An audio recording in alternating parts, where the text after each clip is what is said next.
मेघनाद का कटा सिर क्यों जोर जोर से हंसने लगा? आखिर इसका क्या कारण था? हमारे हिंदू धर्म ग्रंथों में वाल्मीकि कृत रामायण का विशेष स्थान है। मर्यादा पुरुषोत्तम भगवान राम के जीवन पर आधारित रामायण में उनकी पत्नी माता सीता, भाई लक्ष्मण, पवन पुत्र हनुमान आदि जैसे कई बेहद महत्वपूर्ण चरित्रों का गुणगान है। लेकिन इसके साथ ही आसुरी शक्तियों के सम्राट लंकापति रावण, जिसका वध करने के लिए ही स्वयं भगवान विष्णु ने धरती पर पहली बार मानव रूप में अवतार लिया था,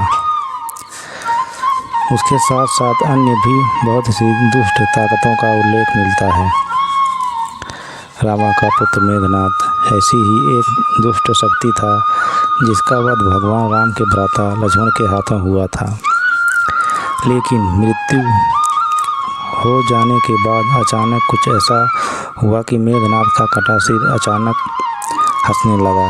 राम, लक्ष्मण, हनुमान और पूरी वानर सेना के सामने मेघनाद का कटा सिर जोर जोर से हंसने लगा।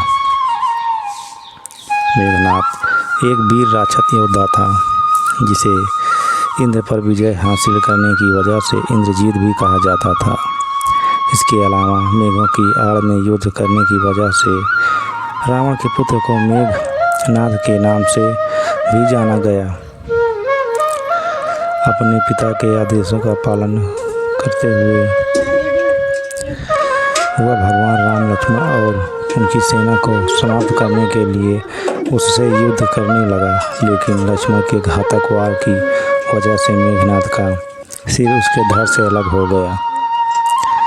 मेघनाद बहुत ताकतवर था।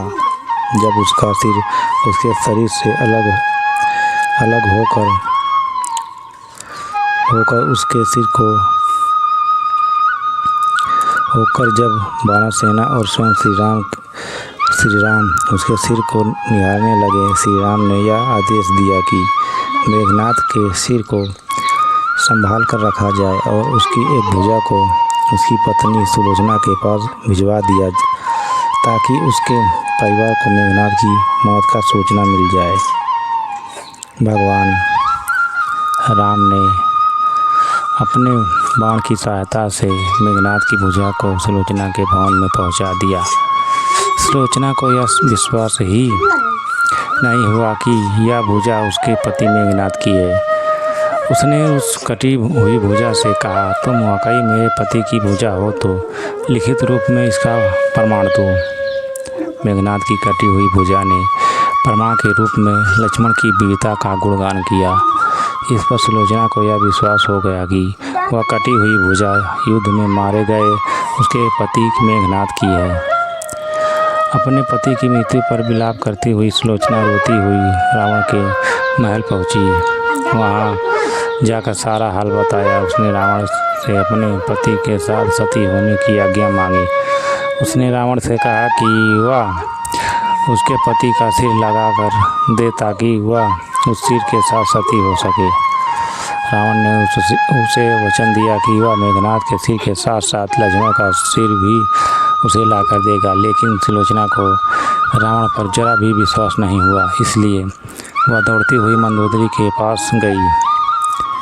मंदोदरी ने सुलोचना से कहा कि भगवान राम बहुत दयालु हैं, इसलिए उसे उनके पास जाना चाहिए। सुलोचना जब भगवान राम के पास पहुंची तब विभीषण ने श्री राम को सुलोचना से परिचित करवाया। भगवान राम को देखकर सुलोचना रोने लगी। उसने ईश्वर से कहा कि वह उसके पति का सिर उसे लौटा दे ताकि वह उस सिर के साथ सती हो सके। राम ने सुलोचना का दुख देखकर उससे कहा कि वह मेघनाद को जीवित कर देते हैं। लेकिन सुलोचना का कहना था, मैं नहीं चाहती कि मेरे पति जीवित रहकर अपने आने वाले कष्टों को सहें, मैं भी उनके साथ सती होना चाहती हूँ। इस पर राम ने सुग्रीव से कहा कि वे मेघनाद का सिर सुलोचना को सौंप दें।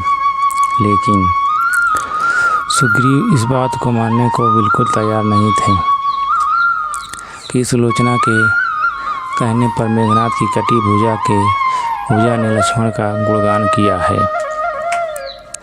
सुग्रीव ने कहा कि ये सिर एक शर्त पर लौटाया जाएगा। जब सुलोचना के कहने पर मेघनाथ का कटा शीश हंसने लगेगा।